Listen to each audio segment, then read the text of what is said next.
नमस्कार। Have a nice day. कल prime minister Narendra Modi राष्ट्र को संबोधन कर रहे थे। उनके संबोधन से पहले मैंने सोचा था कि प्राइम मिनिस्टर जरूर किसानों के बारे में बोलेंगे, उनको तसल्ली दिलवाएंगे कि आप खाम खा एजिटेशन कर रहे हैं, ये बिल तो आपके हक में है, आपको लाभ ही देगा, आपकी आमदनी दुगनी हो जाएगी, या जो कुछ भी उन्होंने बोलना था बोलेंगे। परंतु किसानों के बारे में प्रधानमंत्री के भाषण में कोई बात थी नहीं। उन्होंने ये कोशिश भी नहीं की कि किसानों को बता दें कि किस तरह यह जो एग्रीकल्चर बिल लाई है गवर्नमेंट, किसानों के वास्ते लाभकारी है। हकीकत तो यह है कि जो धान पिछली बार लास्ट ईयर 2019 में 4,000 रुपए क्विंटल बिक रहे थे, इस बार वो 1,800 रुपए क्विंटल बिक रहे हैं। जो मक्की 2019 में 2,400 रुपए क्विंटल बिक रही थी, इस बार वो 1,000 रुपए क्विंटल बिक रही है। तो इनकम किसकी दुगनी हुई ये मुझे नहीं पता। शायद 2,400 रुपए की चीज 1,000 में और 4,000 की चीज 1,800 रुपए में बेच के आमदनी दुगनी हो जाती होगी। कमाल है कैलकुलेशन। खैर, और आपको पता है खाद्यों की कीमतें पहले से दुगनी हो गई। जितने भी एग्रीकल्चरल इंपोर्ट्स हैं उनकी कीमतें बढ़ी हैं, और जो एग्रीकल्चर का उत्पादन है उसकी कीमत घट गई है। और फिर आगे से ये बिल आ गए, आप जहां चाहो बेचो। अमृतसर का एक व्यापारी धान उठाता है और कुरुक्षेत्र की मंडी में बेचेगा। लेट अस सपोज कुरुक्षेत्र की, तो कुरुक्षेत्र वाले प्रोड्यूसर कहां जाएंगे? पहली तो बात यह है। और दूसरी बात, राजस्थान में लोग अफीम पैदा गवर्नमेंट के लाइसेंस के कारण, वहां शूट है, लाइसेंस लेना पड़ता है और आप अफीम पैदा कर लो। अफीम पैदा करते हैं। अगर यहाँ का धान, पंजाब का धान या मक्की या गेहूं राजस्थान में बिकेगी, तो राजस्थान की अफीम, पोस्त और गांजा भी अमृतसर में बिकना चाहिए, देश के दूसरे भागों में बिकना चाहिए, और खुला व्यापार होना चाहिए। क्या गवर्नमेंट इस तरह कर लेगी? आप सोचिए, क्या गवर्नमेंट इस तरह कर लेगी?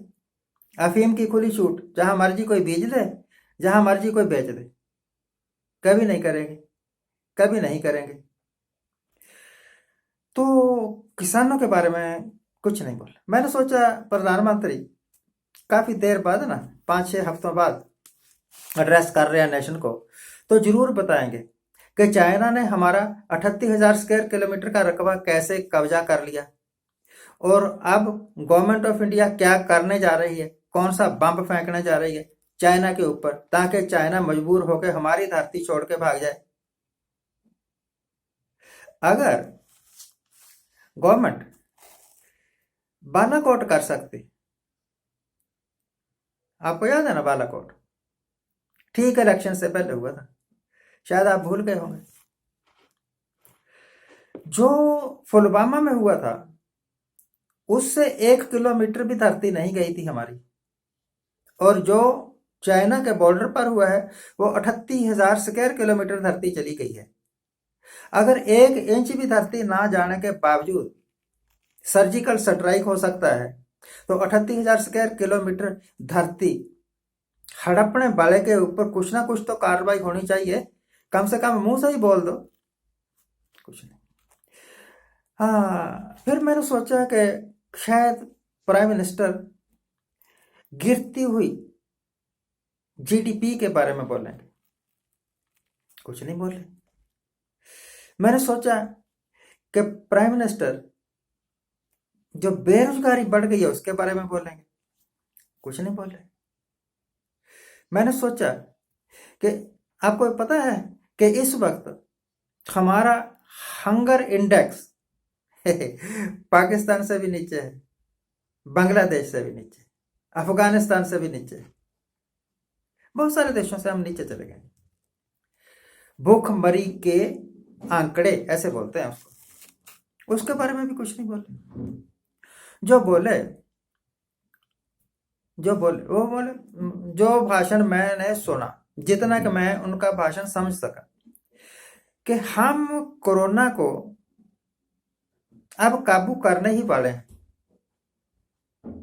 अब हम कोरोना को काबू कर चुके हैं। पिछले हफ्ते तक हर रोज 1 लाख के लगभग, कभी 90,000, कभी 85,000, कभी 1 लाख, ऐसे डेली कोरोना के विक्टिम आ रहे थे, मरीज आ रहे थे, और हमने कहते हैं कि हमने काबू पा लिया। और जब ये लॉकडाउन लगाया गया था उस वक्त सिर्फ 1,000-2,000 ही टोटल मरीज थे। इनकी कैलकुलेशन मेरी समझ से बाहर है। वैसे चलो, हम अनपढ़ आदमी हैं, हम मूर्ख आदमी हैं, हम नहीं भी समझ सकते तो कोई बात नहीं, परंतु सरकारों को तो समझना चाहिए, देश के बुद्धिजीवियों को तो समझना चाहिए, देश की यूनिवर्सिटी में बैठे हुए बड़े बड़े प्रोफेसर जो कि इकोनॉमिस्ट भी हैं, सोशियोलॉजी के भी हैं, और अलग अलग पॉलिटिकल भी हैं, हर किस्म के हैं, उनको तो समझना चाहिए कि खतरा 1,000-2,000 मरीजों से होता है या लाखों की तादाद में मरीजों से होता है। कोई मुझे बता दे। तो कोरोना को हम काबू करने वाले हैं। 3-4 किस्म की वैक्सीन अब आने ही वाली हैं। और जो बाबा रामदेव ने वैक्सीन बनाई थी, जिसकी तारीफ आपके कई मिनिस्टर भी कर रहे थे, उसका क्या हुआ भाई? वो फ्रॉड ही था। अगर वो फ्रॉड ही था, अगर वो वैक्सीन थी ही नहीं, और अगर बाबा रामदेव ने टीवी में आके झूठ मूठी लोगों को बेवकूफ बनाया है, तो उसके ऊपर आपने क्या कार्रवाई की कि बाबा तू फ्रॉड करता है, चल अंदर? ऐसा तो कुछ नहीं हुआ ना। इसका मतलब है अपना आदमी, अपने लोग जो कुछ मर्जी कर लें, उनको सब माफ है। मैंने सोचा प्राइम मिनिस्टर शायद बोलेंगे कि देश की लड़कियां, औरतें सुरक्षित रहें, उसके वास्ते हम ये कानून बना रहे हैं, ये कार्रवाई कर रहे हैं। इन व्यू के हाथरस में जो कुछ भी हुआ उसको मद्देनजर रखते हुए कुछ नहीं बोले। अगर कुछ बोलना ही नहीं था तो एक ही बात बोलनी थी कि जब तक दवाई नहीं तब तक ढिलाई नहीं। तो वो तो आपका वम्पू बोल ही रहा है। वम्पू मतलब रोज ही आता है ना, एक दाढ़ी वाला फिल्म एक्टर है, नाम तो मुझे भूल गया उसका। कहते हैं नो, जब तक दवाई नहीं तब तक ढिलाई नहीं।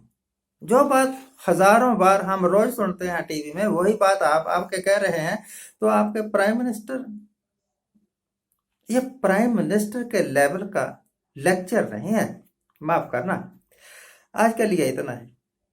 आज जिनका जन्मदिन है उनको हैप्पी बर्थडे, आज जिनकी मैरिज एनिवर्सरी है उनको बहुत बहुत शुभकामनाएं। सदा सुखी रहिए, आनंद प्रसन्न रहिए। चलते चलते दोस्तों, क्या आप सोचते हैं?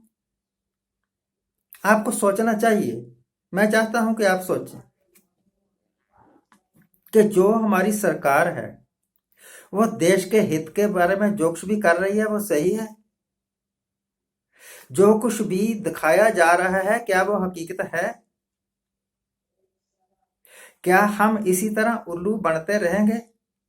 इस वक्त बिहार में अब सबसे पहले 70 सीटों पर 71 सीटों पर इलेक्शन हो रहे हैं, और उनमें से 85% जो उम्मीदवार हैं वो अपराधी हैं। अपराधियों को चुन के क्या हम एक शानदार राम राज्य ले आ सकेंगे? राम राज्य को तो छोड़ो आप, क्या एक सुख समृद्धि वाली सरकार आएगी? सोचिए। Thank you very much for watching.